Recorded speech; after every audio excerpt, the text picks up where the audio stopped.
Gun-loving, social media activist, pickup truck driving 31-year-old mother Jamie Gilt was shot and wounded by her 4-year-old son while driving. The boy somehow managed to gain access to a .45 caliber handgun and shoot her from the back seat.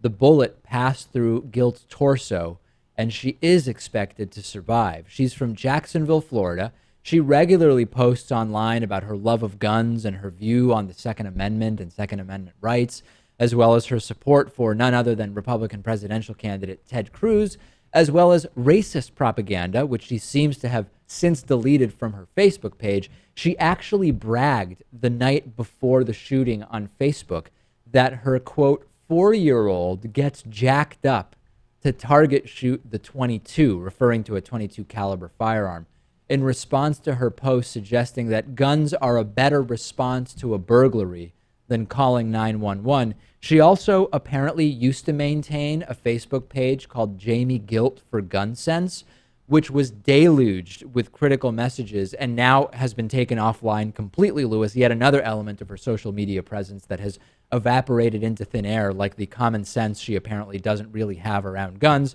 The shooting is under investigation. Deputies say, as we often hear in these cases, there might be charges against Gilt for her role in not securing the firearm that was eventually used by her 4-year-old to shoot her. We heard from Captain Joseph Wells of the Putnam County Sheriff's Office saying, quote, "Those questions center around how is the firearm secured, where was it carried in the vehicle, and exactly how did the young boy come in possession of the firearm." Lewis, a 4-year-old cannot be legally responsible for a gun. This woman is legally responsible for the gun.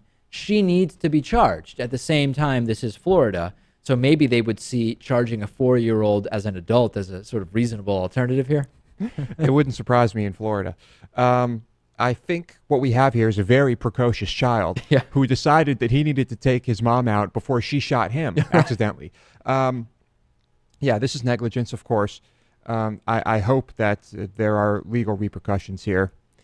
I would see, this is one of those people who claims that they teach their kid all about gun safety. Right. Their kid is well informed. Well, no, this woman clearly did not do a comprehensive job. It is horrible that these types of people exist, and there are obviously way more of these people in Florida, but even here in Massachusetts, these individuals exist. I mean, if you go 10 minutes outside of where the show started in Northampton, Massachusetts, or 20 minutes when there isn't traffic, I'll say, outside of Boston, where we are now, you will get the same type of sort of yokel haram, gun-worshipping, ammo-sexual type of stuff in smaller quantities, but this exists even in liberal old Massachusetts. Everywhere, right? Yeah. It exists everywhere. You can find this in any state. You can probably find this in most countries around the world, too.